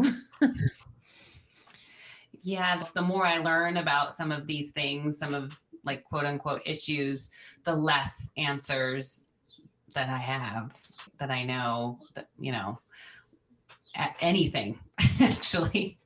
So Yeah, it's really hard, right? Because I think I do understand, like, it's a very polarized topic too, right? Where it's like, okay, either you're like for wild horses or you're against them. right. And I think that's not helpful to me, right? I think it's like, no, we really need to understand why we're in this situation. And we need to think about like what's the best for these beings, and also what's the best for the land too. Like, I think people are either positioned as like, oh, you want rangeland and you care about the environment, or you care about horses. It's just a very polarizing situation. And I think that it's not one where publicly people are really taking into account this complex land animal colonial history. And I think that's where perhaps Native people have a bit of a different lens to offer, because we've been dealing with this for so long, right? We've been dealing with like our relationship to our livelihood and resources being severely restricted and also taken from us for basically since contact. And so, that's a kind of an area where I think it is valuable to have that different perspective. I do think too, like, some solutions that have been offered that I think are useful are, I know that a lot of the rhetoric has been changed around dogs, right? Where it's like, hey, let's not be so into dog breeding, and like, let's think about like rescuing and rehoming dogs. I think that's a useful paradigm. I just read this somewhere in an article and I wish that I could cite it, but I can't remember who it was. But they kind of said, like, what if we took that paradigm, we began to shift the culture around horses and thought more about like, how do we like not breed so heavily and rely so heavily on breeding, and instead, rely on like creating homes for horses that actually need homes. There's obviously like parts of that you want to be careful with too. I think there's a weird narrative around like breaking Mustangs. That's kind of like you touched on it earlier, right? I think it's a little bit like savory vibes, Yeah. right? Like, and so I think that's kind of gross. And so, we don't want to like perpetuate that so much, but to maybe think about, it is interesting how people are more like, let's adopt a dog that needs a home versus buying from a breeder, because we understand that that's not a good practice. So, I'm sure, and it's interesting. I mean, most people don't use their horses for competitions. Do they really need a special breed of horse? I don't know. I don't care so much about breeds because I wasn't raised with any specific like breed, like attachment to breeds for any reason. Like, a horse is a horse. Like, I understand there's genetic differences, right? But it's like, am I going to like value a horse over another because of their breed? No. Yeah, and I appreciate that reminder not to frame Mustangs as a problem too. Part of my question was just like very practical, and also just the paradox of breeding too. I was just thinking we literally have Phil Knight, the founder of Nike, founded breeding facility about 30 miles that direction. And the Warm Springs Indian Reservation is right over here where there's just like a ton of Mustangs hanging out. So we're like kind of balanced between those two things too. But we've spent some time just in the last couple of weeks visiting some local sanctuaries and rescues, and they do a thing where they bring in a collection of young baby Mustangs, 12 or 14 or something, and they do a week-long gentling clinic. And basically, I think they try to find homes for them, but there was a little bit of a gray area. Like sometimes they just have to send them back then at the end. So I guess my question about working with Mustangs in therapy, I know it's simplistic and it's missing a lot of context, and probably a little idealist too, because there's so many layers to everything involving with that. But part of me is just like looking right around at some of the discussions. And I mean, this one place has 45 horses. There's some beautiful horses there. And then we have other friends that are interested in equine assisted services and therapists that are interested in equine assisted psychotherapy. So I'm just seeing like all of these kind of moving pieces that are circling around each other, but not connecting. And part of our conversation is just like, I wonder if there, seems like there would be some synergy there. I haven't really seen how to make it work either, but it is interesting. There's just all these things sort of floating around out there that seem like they need each other too. Yeah. I mean, I can see what you're saying in terms of like, if you have like a one expectation for those Mustangs and what they need to be, and that can't be provided for them, like, then it's like, there's no other option for them. They're going back. Right. So, or they're not, they're going like, and who knows what that even means, right? Going back, like, is that a worse life for them? Like, I don't know. Right. Some Mustangs, like they're living their best life. Others are not. I understand that. And so, yeah, I mean, I do think that regardless of the discipline that a horse is kind of put into, there's probably always there's always like an area for something like beautiful and relational. And then there's probably also a danger for exploitation. So I think that, and I even think that about like, because I know some people who do competitive work with their horses that have really beautiful relationships with their horses. I think it's possible. And I also think that it's possible for an equine assisted learning to be exploitative. Mm-hmm. So I think, just understanding that maybe it's not so much the discipline, maybe certain disciplines it's easier to have a person to person relationship, but there's also people who like defy, the expectations of their discipline too. So I can see what you're saying of like, it's just another avenue perhaps for horses and humans to take care of each other if that's the intention. I love that. That's what I was thinking. Just we can work together and have it be reciprocal and have it be mutually beneficial. And yeah, just like a whole different way of being in relationship with horses, looking at them as our teachers which is not a whole new way. It's actually the way it has been done forever for some folks, particularly indigenous communities. Yeah. And I think it's always a negotiation, right? So like, I think I could talk a lot about my personal story where like, I've had feedback where people are like, why would you keep Bambi? Why wouldn't you just like let her go again into the world? And I'm like, obviously I think about that. I'm aware of that. Right. And I think that like my decision to adopt Bambi was very much like relying on the fact that I could provide a more natural life to her than she had in the rescue. And so that is a huge privilege that I have access to land ownership and, am able to provide that life and structure for her.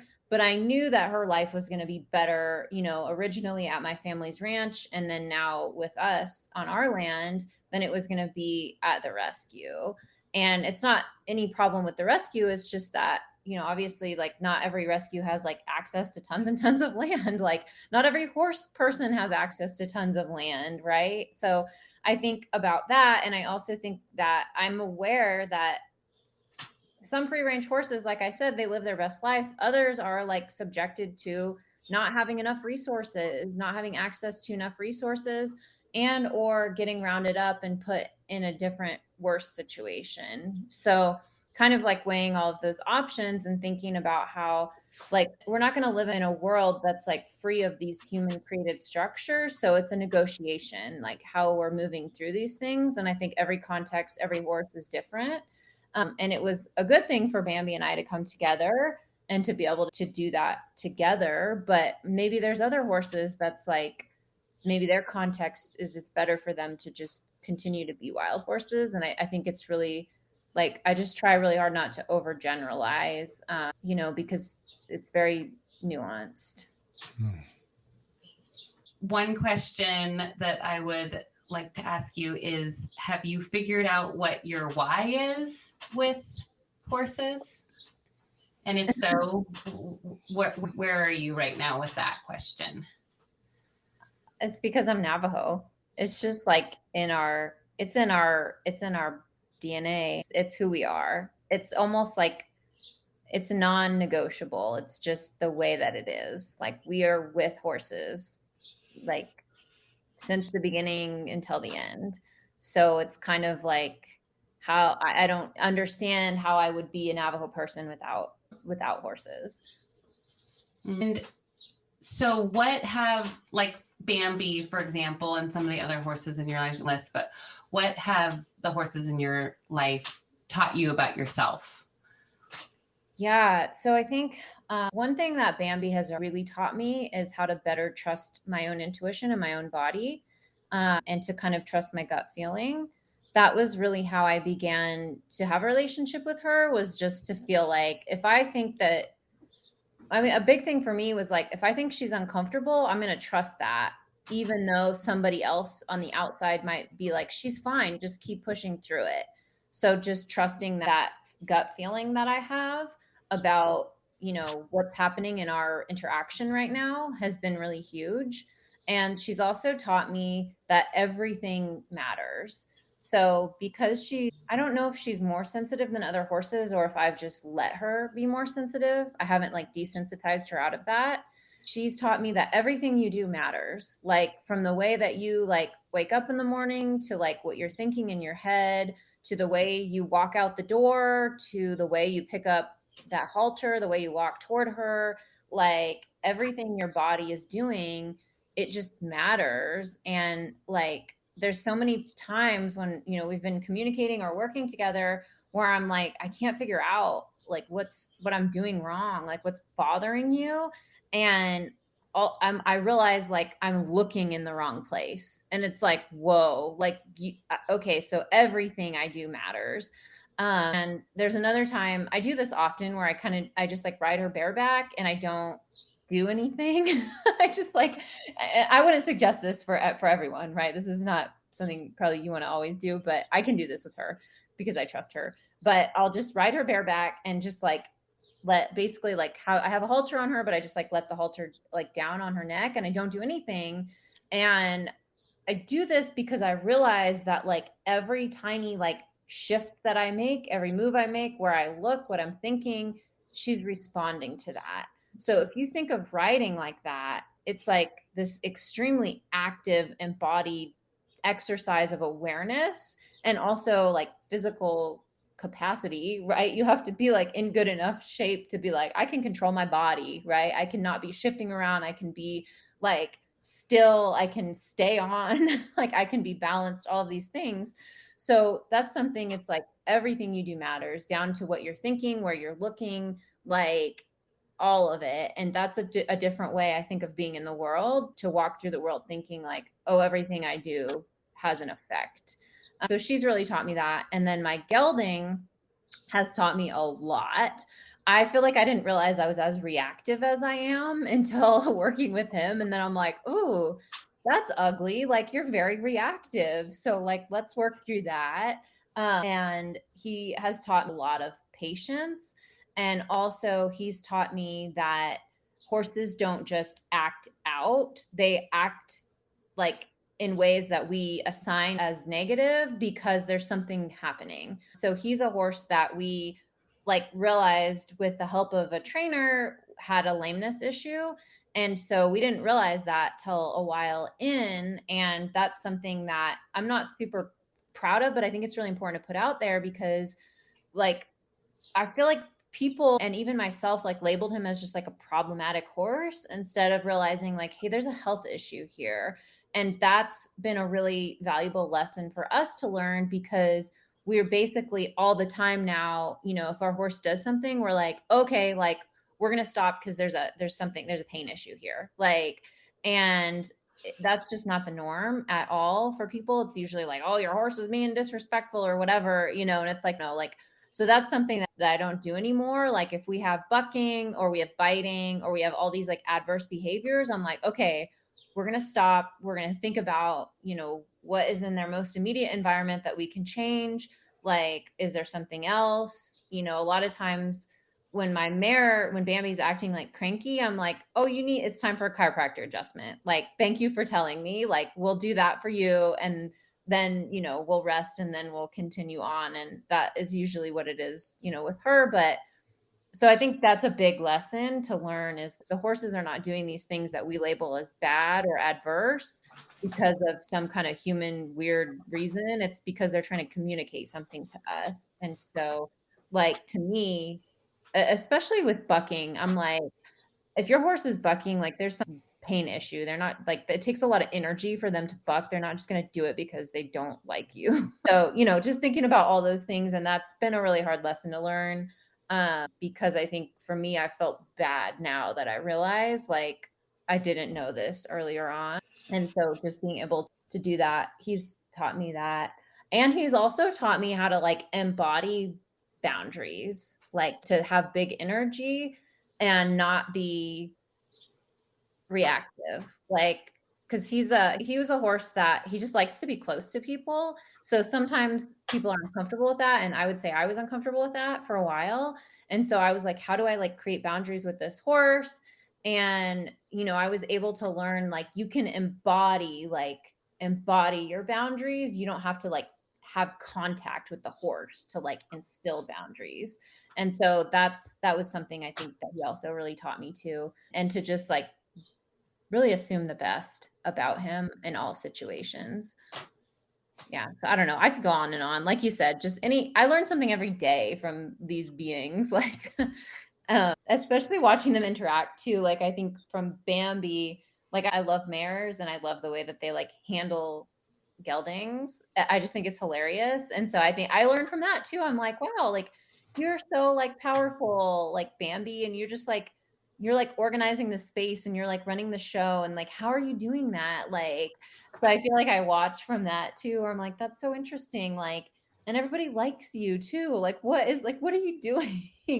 As a woman in the world, I'm like watching her. I'm like, how can I be more like that? Like, all these people, all these horses, like they respect you and like, but you're not being mean. Like, I don't like what's happening here. So that's another thing too, is like watching their interactions. Just, I don't know. There's so much to learn. Yeah. Master leadership. That sounds like she's a great leader. All right. Well, final question, or did you have anything? I had one other thing. It's not like our last plane landing questions. But just while we have Kelsey on, I'd regret not asking her. I know, you're working with Arizona State. You're in the Herd Institute. University of Arizona. Thank you. University of Arizona.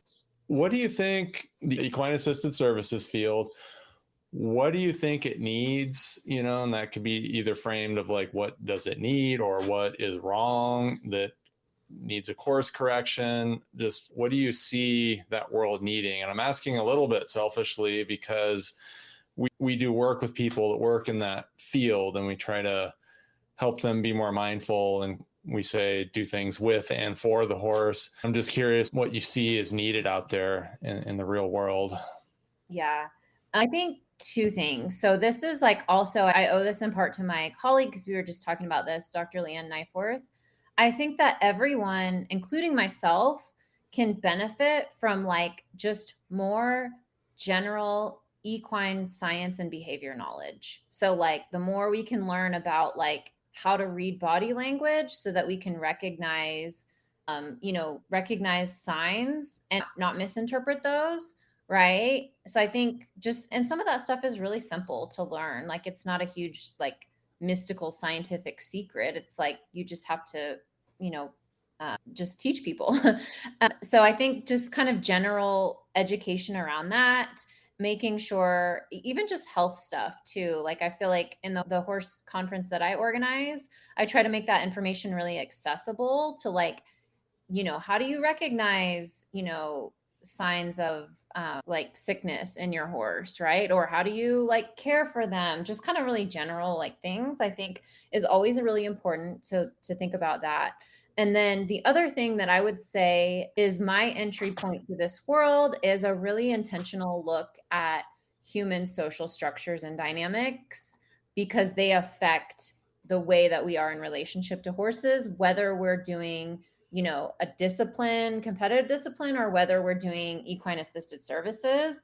My entry point's obviously more focused on equine assisted services, but I think the work that looks at human social and power structures is really important, because those things don't just disappear because we're walking into a barn or we're walking into a corral.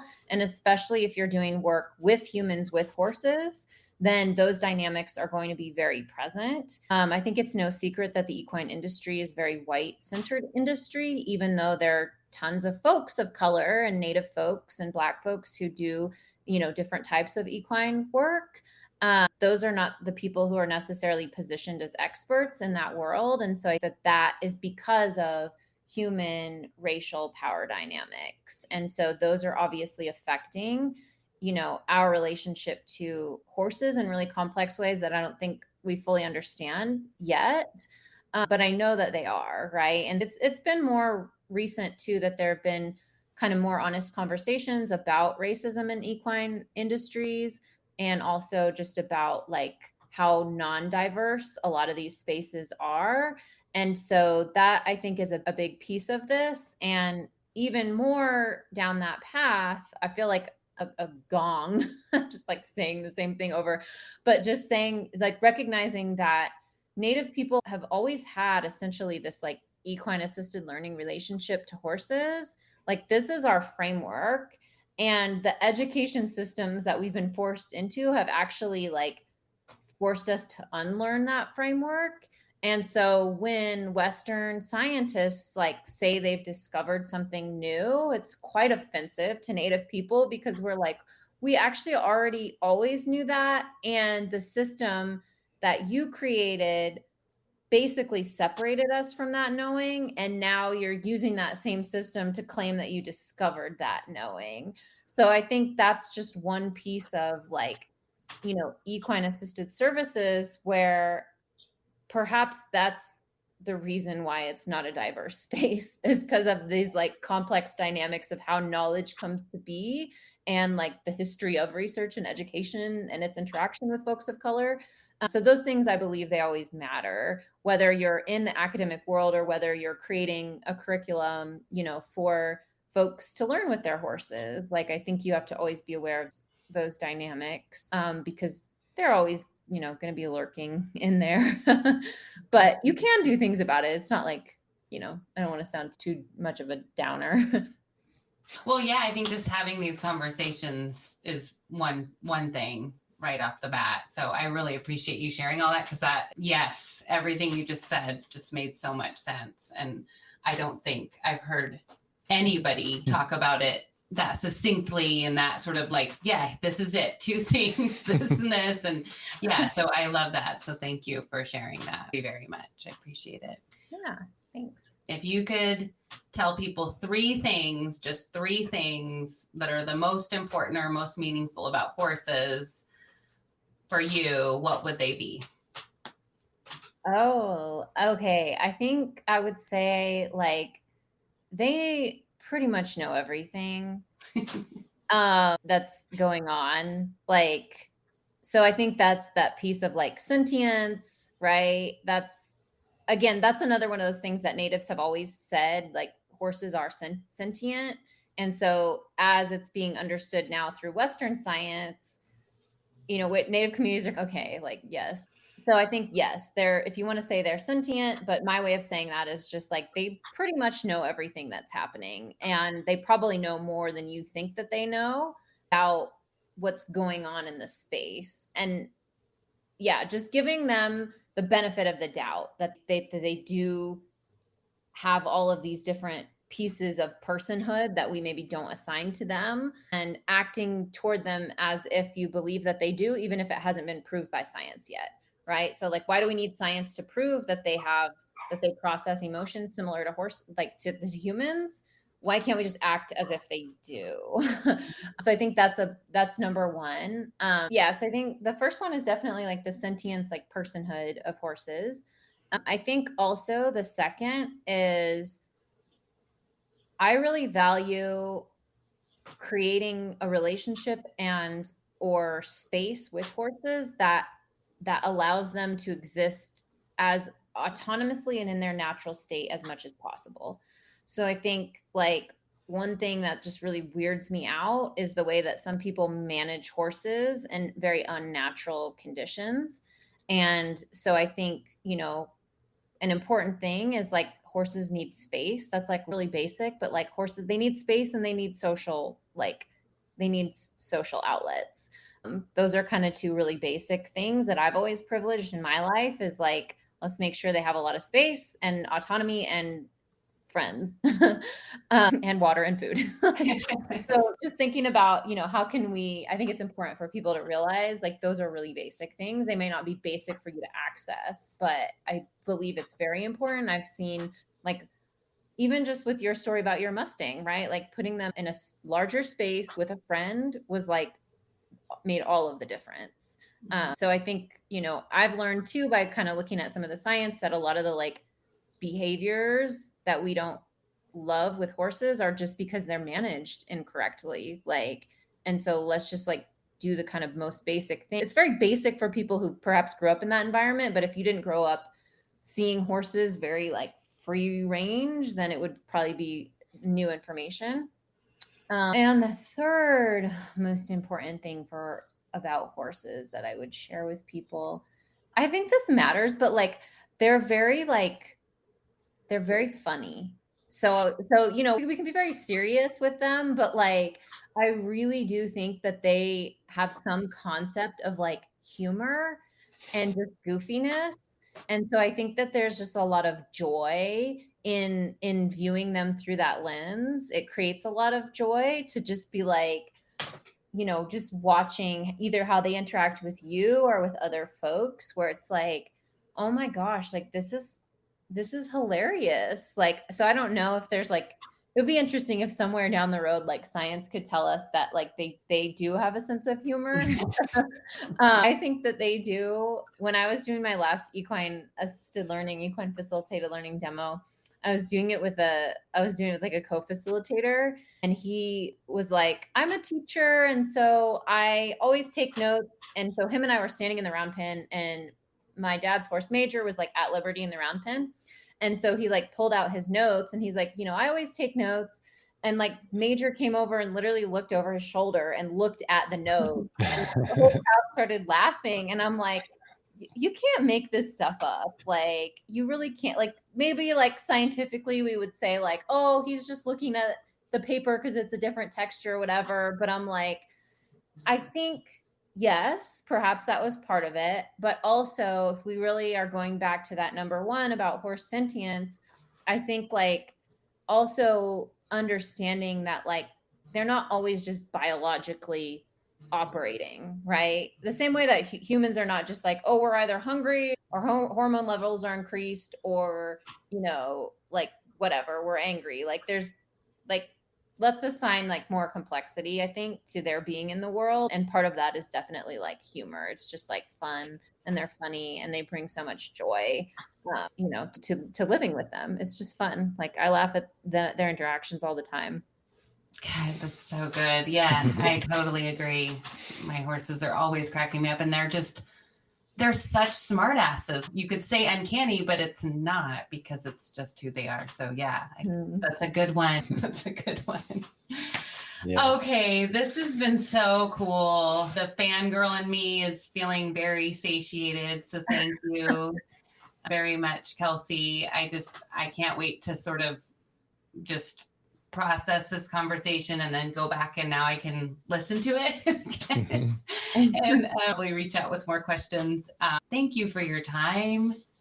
Yeah, thanks. This has been really fun. I mean, I love talking about horses, so obviously you all do too, which is why we're all here. It's fun. Yeah. And if you find yourself out this way in Oregon, we'd love to have you stop by. So let's just stay in touch. Yeah, I know. I really want to come out sometime, because my husband used to work kind of in that area. And so he's always been like, we should go up there. Like, it's really cool. So yeah, we would love to come visit. I'd love to meet your horses as well. Yeah. All the silly things they do. Yep. Yeah. And yeah, totally. There's a spot for you guys to crash. Yeah. Anytime. Open door. Yes. Same here. If you all are ever in Southern Arizona, please come by. We've got a whole crew here. So dogs and horses. Sounds good. Sounds awesome. Entertaining. Sounds right up our alley. So yeah. Thank you so much for your time. Thank you for sharing so much. I know we're going to listen to this. You said it's kind of like every paragraph or subject, you said so much. So I'm excited to go back and listen to it. I'm like a slow talking country person, so I probably have to listen to it like 5 times to get everything you said. But I really appreciate you. I appreciate the work you're doing. And if there's anything we could ever do to support you, we're just a phone call away. And I hope we do get to host you here or visit you there someday too. So thank you so much. Yeah, thank you all. It's been really fun.